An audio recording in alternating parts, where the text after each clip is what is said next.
Don't believe the hype on Venezuela, Maduro and his new sports suit. At 2:01 a.m. on January 3rd, 2026, American helicopters touched down at a military compound in Caracas. Within 30 minutes, President Nicolas Maduro, a man who had survived countless sanctions, protests, and diplomatic isolation, was in handcuffs, being flown to an American aircraft carrier. But here's what most analysts missed. This wasn't about Maduro. This wasn't even about drugs, despite the official narco-terrorism charges. This was about China. I've spent years analyzing geopolitical conflicts, and I can tell you, what we witnessed in Venezuela is not an isolated incident. It's the opening shot of something much larger. Welcome to the Donroe Doctrine.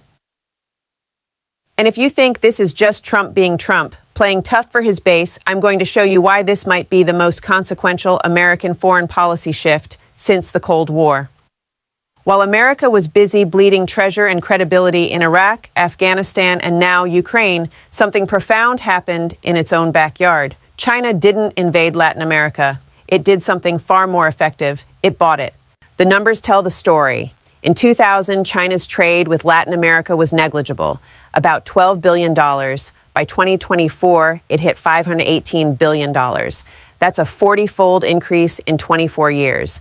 Today, China is the top trading partner for Brazil, Chile, Peru, Uruguay, and Argentina. Let me put that another way. For every major South American economy that actually matters, China has already displaced the United States. But trade statistics are abstractions. Let me show you what this looks like on the ground. In November 2024, China opened the port of Chancay in Peru.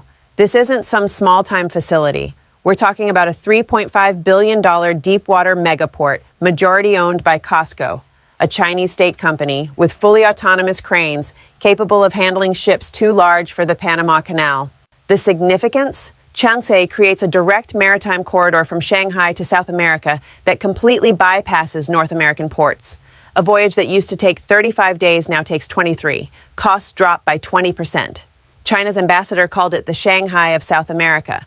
Peru's transport minister wants it to become the Singapore of Latin America. And here's the kicker. China and Brazil are now exploring a railway that would connect Chancay to the Atlantic coast, creating an alternative to the Panama Canal itself, a Chinese-controlled transcontinental corridor across South America. But ports are just the visible infrastructure. Let me tell you about the invisible kind. China's State Grid Corporation has invested $12.5 billion in Brazil's power sector. They've built ultra-high voltage transmission lines stretching 2,000 kilometers. They now control critical portions of the electrical grid supplying São Paulo and Rio de Janeiro. If you live in Brazil's largest cities, there's a reasonable chance your lights stay on because of Chinese infrastructure. In 2025, State Grid won a $3.6 billion contract to build another 1,500-kilometer power line connecting Brazil's renewable energy-rich northeast to consumption centers in the south. They're planning to invest $40 billion more by 2030. And then there's lithium. The so-called lithium triangle, Bolivia, Argentina, and Chile, holds 60% of the world's lithium reserves. This is the battery metal, the one that makes electric vehicles possible, the one Elon Musk's entire empire depends on. Bolivia alone has double the lithium resources of Chile. And until very recently, Bolivia's state lithium company had billion-dollar deals with China's CATL, the world's largest battery manufacturer, and with Russia's Uranium One. Here's the cold truth. Without South American lithium, there is no American green transition. There is no domestic EV industry. Tesla, Ford, GM, they all need these resources. And China has been locking them up. Now, countries can pretend this is just business, just comparative advantage, just free markets doing their thing, but that's not how Washington sees it. To the American national security establishment, what China has done is build a resource extraction empire in America's strategic backyard, while America wasn't paying attention. The Donroe Doctrine, that 200-year-old policy stating that the Western Hemisphere belongs to American influence, has been gutted, not by tanks or missiles, by shipping containers and power lines. And Trump has decided that's over. The Donroe Doctrine is a big deal. Trump said hours after Maduro's capture, but we've superseded it by a lot, by a real lot. They now call it the Donroe Doctrine. This wasn't just braggadocio. This was Trump articulating in his own inimitable way a fundamental reorientation of American foreign policy. Let me break down what the Donroe Doctrine actually means in practice. First, the Western Hemisphere is now officially priority number one. Trump's December 2025 national security strategy, 31 pages, devotes 5 pages specifically to Latin America, more than Europe, more than Asia. The document explicitly identifies non-hemispheric competitors as existential threats to American security. That's China, that's Russia, that's Iran. The strategy states that America will use leverage in finance and technology to induce countries to reject what it calls low-cost foreign assistance, meaning Chinese investment. Translation, choose us or face consequences. Second, the doctrine isn't diplomacy. It's economic coercion. In April 2025, Trump announced Liberation Day, a baseline 10% tariff on virtually all imports. But the real weapon is secondary sanctions.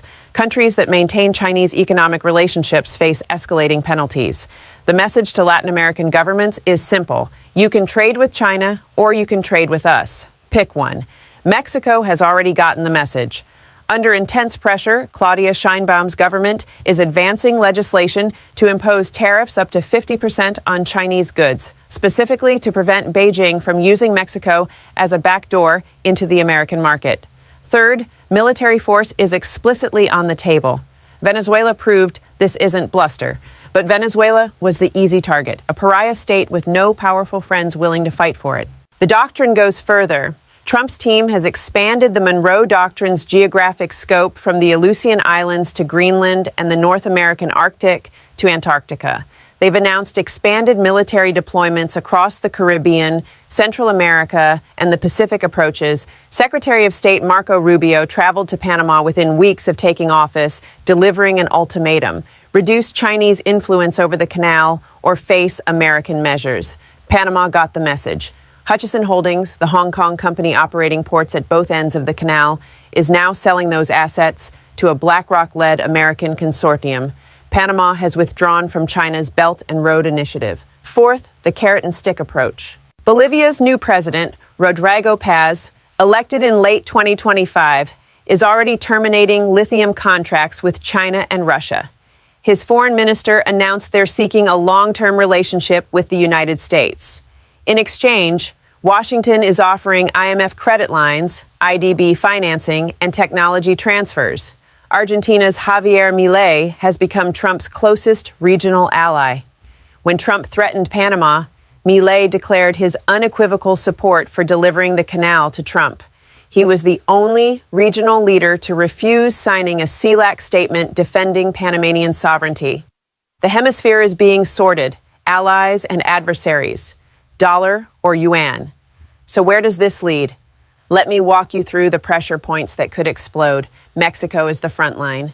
Mexico isn't just America's largest trading partner. It's the linchpin of Chinese supply chain circumvention. Chinese companies have been building phantom factories in Mexico, importing components and re-exporting them to the United States under USMCA tariff exemptions. The USMCA itself is up for renegotiation in 2026. Trump is demanding not just trade concessions, but security cooperation that amounts to American operational control over Mexican territory. The justification: cartels, fentanyl, migration. But look closer. The real issue is that Mexico is the last major barrier preventing American companies from completely decoupling from Chinese manufacturing. Trump needs Mexico aligned. And if Mexico doesn't comply fully, remember Trump's threat to designate cartels as terrorist organizations? That wouldn't just be symbolic. That would give the U.S. military legal authority to conduct operations inside Mexico with or without Mexican consent.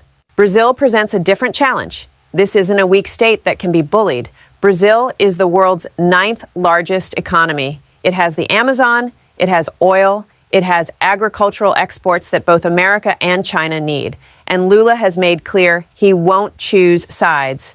Brazil is a founding BRICS member.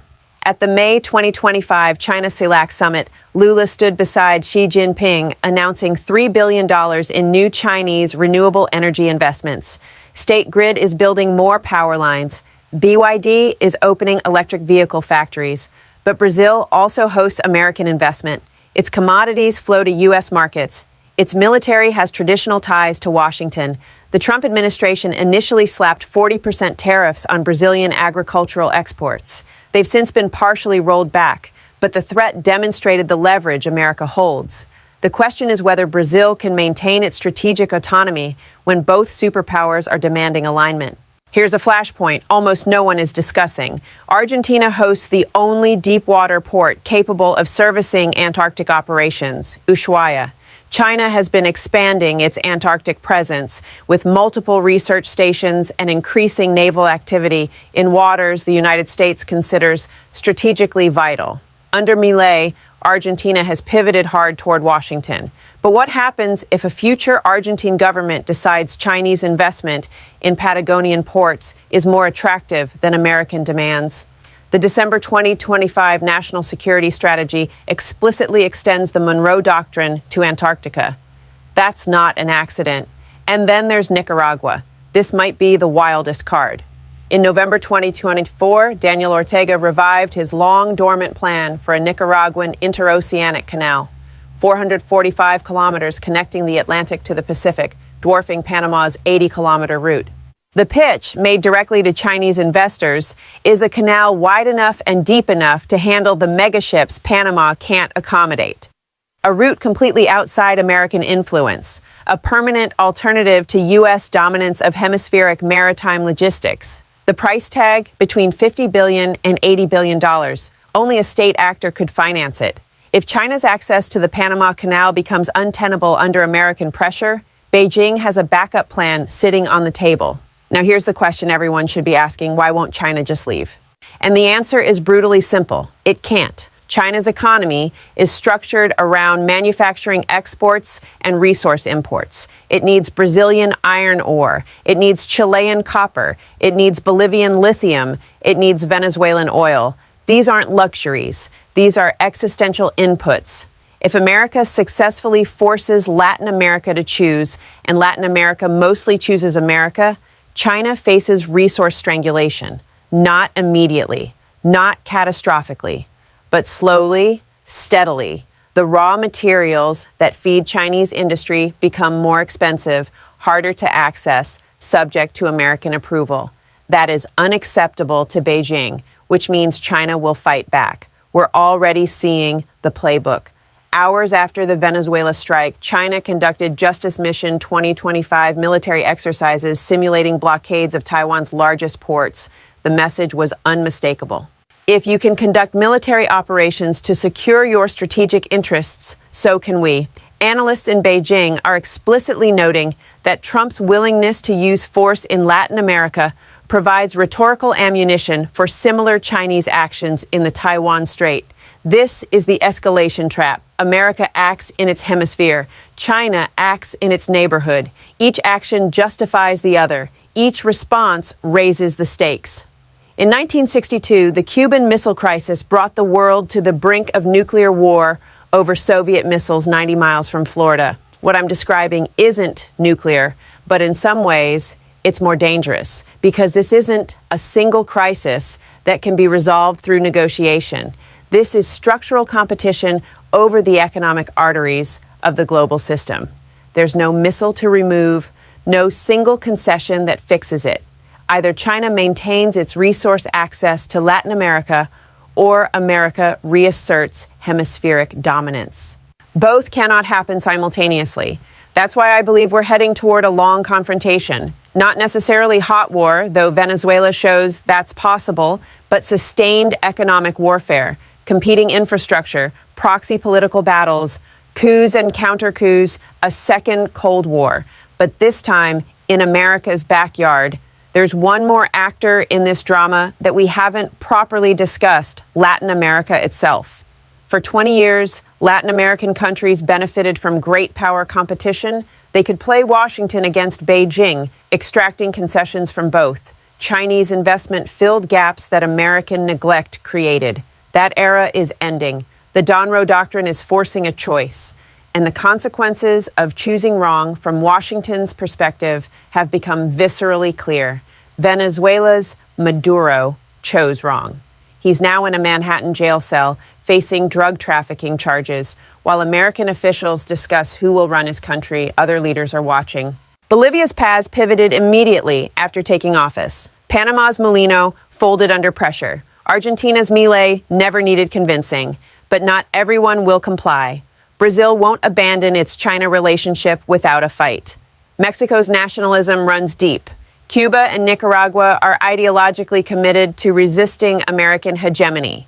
What happens when immovable objects meet irresistible forces? If history teaches anything, it's this. When great powers collide, small nations suffer. The battlegrounds of the Cold War, Korea, Vietnam, Central America, weren't superpowers. They were the places superpowers fought through. Latin America is about to learn what it means to be the battlefield. The Donroe Doctrine isn't just a policy.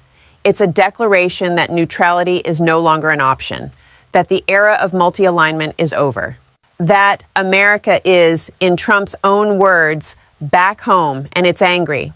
The question now is whether Latin America can chart its own course, or whether the choice has already been made for it, whether the coming decade will see genuine partnership and development, or whether it will see the return of something darker, something older, the shadow of empire falling once again over a continent that thought it had finally escaped. The signs are not encouraging. The tanks are not rolling, not yet, not everywhere.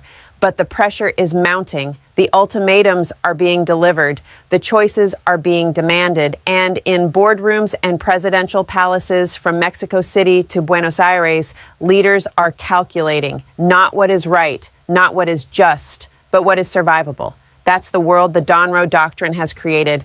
A world where geography is destiny once again, where being close to America means being subject to America, where the price of sovereignty might be economic ruin or worse. China built its Latin American strategy on a premise that economic engagement would be protected by the international legal order.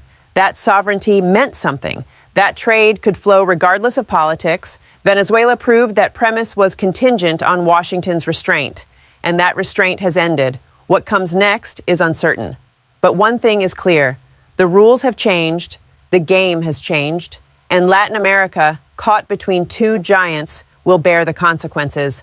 Whether those consequences look like prosperity or devastation, partnership or domination, independence or subjugation, that story is still being written. But the pen is no longer in Latin American hands. Let me leave you with one final thought, one that keeps me up at night as an analyst. The Donroe Doctrine assumes that America can win this competition, that Latin American countries will ultimately choose Washington over Beijing. That economic pressure and military threats will be enough to roll back 2 decades of Chinese integration. But what if that assumption is wrong? China isn't standing still. In May 2025, Xi Jinping hosted the 4th China-CELAC Forum in Beijing. Leaders from across Latin America attended. Xi announced a new $9 billion credit line for the region. New free trade agreements were signed with Ecuador and Nicaragua. Colombia joined the Belt and Road Initiative. The numbers keep moving in China's direction. Chinese exports to Latin America grew 8% in 2025, even as exports to the United States fell 18%. Beijing is adapting, finding new routes, new partners, new ways to maintain its position. And here's the uncomfortable truth. For many Latin American countries, China offers something America doesn't: investment without conditions, infrastructure without lectures, partnership without ultimatums. The United States has free trade agreements with 11 Latin American countries. But what has America actually built in the region in the last 20 years? Where are the American ports, the American power lines, the American railways? The answer is nowhere. America offered ideology. China offered concrete. That's the vulnerability at the heart of the Donroe Doctrine. It's trying to win a competition through coercion that it already lost through neglect. It's demanding loyalty from countries that Washington ignored for a generation. Some countries will comply. They have no choice. Their proximity to America, their economic dependence, their military weakness, these factors make resistance impossible, but others will resist. They'll find ways to maintain their Chinese relationships despite American pressure. They'll hedge, they'll delay. They'll play both sides until they're forced to choose. And when that choice comes, some of them will choose China. Not because they love Beijing, not because they believe in Chinese values, but because China has been there, building things, signing checks, treating them like partners rather than subjects. The Donroe Doctrine might succeed in rolling back some Chinese influence. It might secure the Panama Canal and the Lithium Triangle and the strategic choke points that matter most to Washington. But it might also accelerate the very thing it's trying to prevent. It might push fence-sitters toward China. It might unite Latin American nationalism against American imperialism. It might create the kind of anti-American coalition that Washington has feared since the Cold War. History is full of hegemonies that overreached, that demanded too much, that turned friends into enemies through arrogance and force. America has been the dominant power in the Western Hemisphere for 2 centuries. That dominance is now being challenged for the first time since the Soviet Union placed missiles in Cuba. How America responds to that challenge will shape the century to come, not just for Latin America, for the entire global order. The Donroe Doctrine is Trump's answer. Force, coercion, ultimatums, the iron fist inside the velvet glove, with the glove now removed. It might work.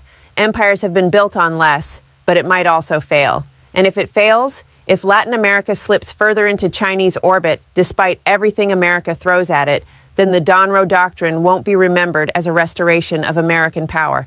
It will be remembered as the moment America lost its backyard. The stakes couldn't be higher. The outcome couldn't be less certain. And the world is watching to see what happens next. One thing I know for sure. This story is just beginning. The opening shots have been fired. The battle lines are being drawn. And somewhere in Caracas, in a country now under American supervision, the ghost of the Monroe Doctrine has risen from its grave. It has a new name now, and it's hungry.